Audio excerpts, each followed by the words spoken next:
يا أيها الذين آمنوا صلوا عليه وسلموا تسليما اللهم صل على سيدنا مولانا محمد وعلى آله سيدنا مولانا محمد اللهم صل على سيدنا مولانا محمد وعلى آله سيدنا مولانا محمد তাহাজ্জুদের জাইনা মাঝে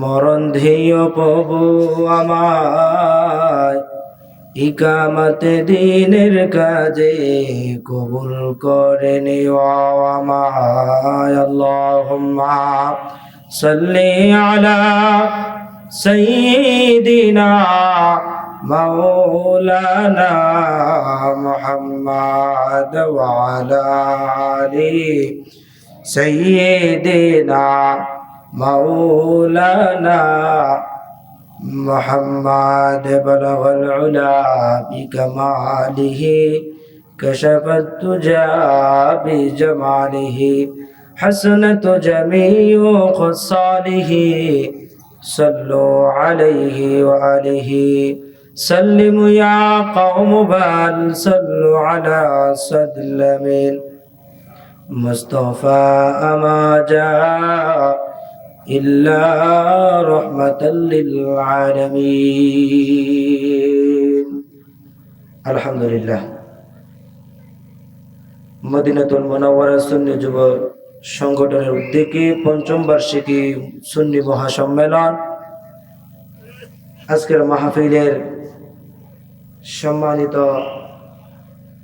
সভাপতিত্ব করিবেন পীরে কামেল আলহাজ হযরত মাওলানা আশফাক আহমেদ শাহেদ মাদ্দাজিল্লাহুল আলী এবং আরো গুরুত্বপূর্ণ নসিহত পেশ করবেন আরো বিভিন্ন উলামায়ে কিরাম। আল্লাহ তাআলা যেন সবাইকে সকল ওয়াজিন কিরামদেরকে আলেমদেরকে যেন সুন্দরভাবে নসিহত করার তৌফিক যেন আল্লাহ তাআলা সবাইকে দান করেন, সকলে পড়ি আমিন। সময় সংক্ষিপ্ত আকারে কয়েকটি আলোচনা কথা বলবো। মহান রব্বুল আলামিন যেন আমাদের সবাইকে আলোচনার উপরে আমল করার তৌফিক যেন দান করে বলি আমিন। আজকের মাহফিল পবিত্র ঈদ মিলাদুন নবী সাল্লাল্লাহু আলাইহি ওয়াসাল্লামের উদযাপন উপলক্ষে। তো এই মাহফিল রাসূল সাল্লাল্লাহু আলাইহি ওয়াসাল্লামের আগমন উপলক্ষে, যে রাসূল এই দুনিয়াতে আসছেন অন্ধকার দূর করে আলোকিত করার জন্য। তো এই রাসূল সাল্লাল্লাহু আলাইহি ওয়াসাল্লামকে আল্লাহ তাআলা এই দুনিয়াতে পাঠিয়েছেন মানুষদেরকে আলোর দিকে আনার জন্য। এজন্য মহান রব্বুল আলামিন বলেন কুরআনুল কারীমের ভিতরে সূরা হাসর আয়াত নং 7, কুরআনুল কারীমের 8 নম্বর 28 নম্বর পারার 5 নম্বর পৃষ্ঠার 8 নম্বর লাইনের ভিতরে রয়েছে। মহান রব্বুল আলামিন বলেন ওয়ামা আতাকুমুর রাসূলু ফাখুযুহু ওয়ামা নাহাকুম আনহু ফান্তাহু ওয়াত্তাকুল্লাহ ইন্নাল্লাহা শাদীদুল ইকাব। মহান রব্বুল আলামিন বলেন ওয়ামা আতাকুমুর রাসূলু ফাখুযুহু ওয়ামা নাহাকুম আনহু ফান্তাহু। হে দুনিয়ার মানুষ, আল্লাহর রাসূল সাল্লাল্লাহু আলাইহি ওয়াসাল্লাম তোমাদেরকে যা আদেশ করে তা তোমরা গ্রহণ করো, যা থেকে তোমাদেরকে নিষেধ করে তা থেকে তোমরা বিরত থাকো। ওয়াত্তাকুল্লাহ, আল্লাহ তাআলাকে ভয় করো। ইন্নাল্লাহা শাদীদুল ইকাব, নিশ্চয়ই আল্লাহ তাআলা কঠোর শাস্তিদাতা। সেই রাসূলের আগমন উপলক্ষে আজকের আয়োজন। আল্লাহ রাসূল সাল্লাল্লাহু আলাইহি ওয়াসাল্লাম ইসলামকে সম্পূর্ণ করে আমাদের মাঝে রেখে গেছেন। ওই ইসলামে আমাদেরকে আদেশ করেছেন গুনাহ থেকে বাঁচার জন্য, আল্লাহ তাআলার নাফরমানি থেকে বাঁচার জন্য। আজ আমরা আল্লাহর রাসূল সাল্লাল্লাহু আলাইহি ওয়াসাল্লামের আদেশ মানি না। মহান রব্বুল আলামিন বলেন, ওয়ামা আতাকুমুর রাসূলু ফাখুযুহু ওয়ামা নাহাকুম আনহু ফান্তাহু। হে দুনিয়ার মানুষ, আল্লাহর রাসূল সাল্লাল্লাহু আলাইহি ওয়াসাল্লাম তোমাদেরকে যা দেয়, যা আদেশ করে তোমরা তা পালন করো, তা গ্রহণ করো। যা থেকে তোমাদেরকে নিষেধ করে তা থেকে তোমরা বিরত থাকো এবং আল্লাহ তাআলাকে ভয় করো, এবং আল্লাহ তাআলার শাস্তি কঠিন, অনেক কঠিন। এজন্য আমাদেরকে এই দুনিয়াতে চলতে হবে অনেক হুঁশিয়ার। কারণ আমি আপনি সাধারণ বিষয়কে, সাধারণ গুনাহকে গুনাহ মনে করি না, সাধারণ পাপকে পাপ মনে করি না। মানুষ যখন গুনাহকে ছোট মনে করে, ওই গুনাহ আর ছোট থাকে না, ওই গুনাহ বড় হয়ে যায়। আল্লাহর রাসূল সাল্লাল্লাহু আলাইহি ওয়াসাল্লাম বলেন, হাদিস বর্ণনা করেন ইবনে আব্বাস রাদিয়াল্লাহু তাআলা আনহু, রাসূল করিম সাল্লাল্লাহু আলাইহি ওয়াসাল্লাম বলেন, লা সগীরাতা মা ইসরারি ওয়ালা কাবীরাতা মা ইস্তিগফার। বান্দা যখন গুনাহ করে, ছোট গুনাহ করতে করতে ওই গুনাহ আর ছোট থাকে না, কবিরা গুনাহ হয়ে যায়। আর বান্দা যখন কবিরা গুনাহ হয়ে যায়, কবিরা গুনাহ করে ফেলে, ওই বান্দা যখন ইস্তিগফার করে, তখন আল্লাহ তাআলা তার গুনাহগুলি ক্ষমা করে দেয়। সুবহানাল্লাহ। তো এজন্য আমরা গুনাহকে ছোট মনে করব না। গুনাহ তো গুনাহ, অপরাধ তো অপরাধ। কবি বলেন, ছোট ভাবছো ছোট মস্ত বড় ভুল, জলের কণা জমিত হয় সাগর কুল। ছোট ছোট বালুর কণা জমি পাহাড় হয়, এতেই পরে চলতে গেলে লাগে ভীষণ ভয়। কুল্লু উম্মতি মাআফান ইল্লাল মুজাহিরিন। আল্লাহ রাসূল সাল্লাল্লাহু আলাইহি ওয়াসাল্লাম বলেন, বুখারী শরীফের 6069 নম্বর হাদিস, কুল্লু মুআফান ইল্লাল মুজাহিরিন। আল্লাহ রাসূল সাল্লাল্লাহু আলাইহি ওয়াসাল্লাম বলেন, আমার উম্মতরা সকলেই ক্ষমাপ্রাপ্ত, কিন্তু যারা প্রকাশ্য গুনাহ করে তারা নয়। কথা বুঝছেন? যে যারা প্রকাশ্য গুনাহ করে তারা নয়। আমার উম্মতরা, কুল্লু উম্মতি মুআফান ইল্লাল মুজাহিরিন, আমার উম্মতের ভিতরে যারা সকল উম্মত ক্ষমাপ্রাপ্ত, কিন্তু যারা প্রকাশ্য গুনাহ করে তারা নয়। এবং গুনাহকে যারা ছোট মনে করে,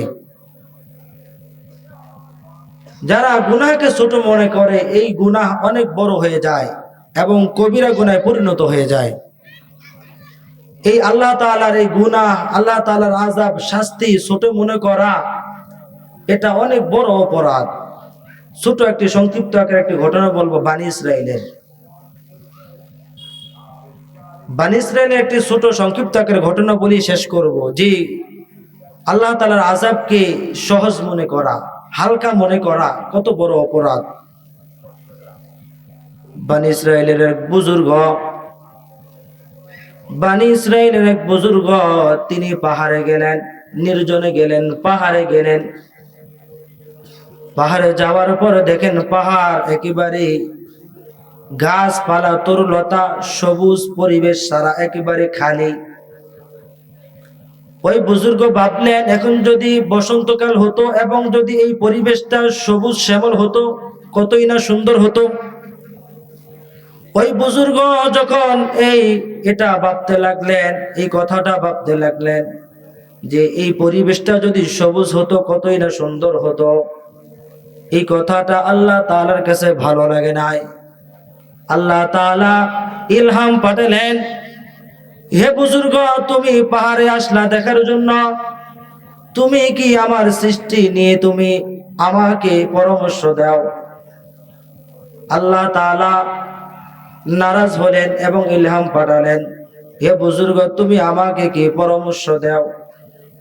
যখন ইলহাম হলো, ওই বুজুর্গের কাছে ইলহাম আসার পরে ওই বুজুর্গ বুঝতে পারলেন তার অমনটা বাবা ঠিক হয় নাই,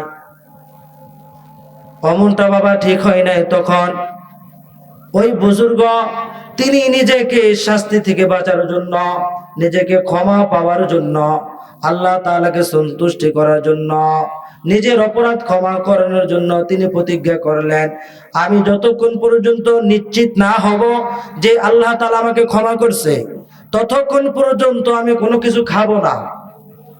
ততক্ষণ পর্যন্ত কি করব? কোনো কিছু খাবো না, নিজেকে শাস্তি দিব।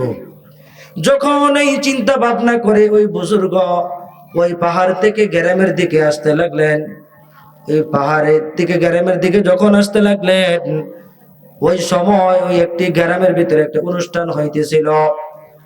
ওই অনুষ্ঠানের পাশে দিয়ে তিনি চলতে লাগলেন। ওই অনুষ্ঠান যারা করেছিল তারা ওই বুজুর্গকে ডাকলেন আহার করার জন্য, খাওয়ার জন্য। ওই বুজুর্গ প্রতিজ্ঞা করলেন, যতক্ষণ না পর্যন্ত আল্লাহ ক্ষমা করছেন এটা নিশ্চিত না হবে ততক্ষণ পর্যন্ত তিনি খাবে না। যখন তাদেরকে বিস্তারিত ঘটনা বললেন এবং তিনি ঘটনা শোনার পরে ওই অনুষ্ঠান যারা করেছে তারা বললেন, আল্লাহ তাআলার কাছ থেকে যদি কোনো আযাব আসে, কোনো গজব আসে, তাহলে আমরা এটা বহন করব, আপনি নিশ্চিত হন, আপনি আহার করেন, খাবার খান। আল্লাহ তাআলার সাথে সাথে আবার ইলহাম পাঠালেন, হে বুজুর্গ, তুমি ওই এলাকা থেকে সরে যাও, চলে যাও। এই বান্দারা আমার আযাবকে হালকা মনে করেছে, এই বান্দারা আমার আযাবকে হালকা মনে করেছে, তুমি চলে যাও, তুমি চলে যাও। তখন আল্লাহ তাআলা ওই বান্দাদেরকে যারা আল্লাহ তাআলার আযাবকে, গজবকে হালকা মনে করেছে, গুনাহকে খাটো মনে করেছে, গুনাহকে ছোট মনে করেছে, সাধারণ মনে করেছে, আল্লাহ তাআলা ওই গ্রামটিকে আল্লাহ তাআলা ধ্বংস করে দেন। সুবহানাল্লাহ।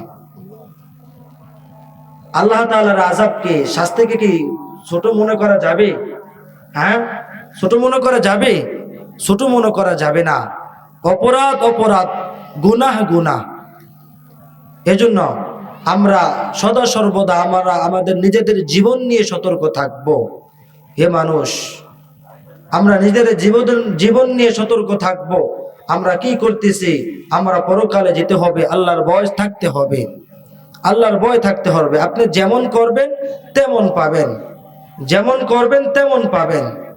কবি বলেন, যেমন করবে তেমন পাবে, যেমন করবে তেমন পাবে, মানবে না তো করেই দেখো, জান্নাত জাহান্নাম দুটোই আছে, মানবি না তো মরেই দেখো। আপনি মরেন, তারপরে দেখবেন যে আপনার দুনিয়ার হিসাব কিরকম হয়। আল্লাহ তাআলা যেন সবাইকে সঠিক বুঝ দান করে, বলি আমিন।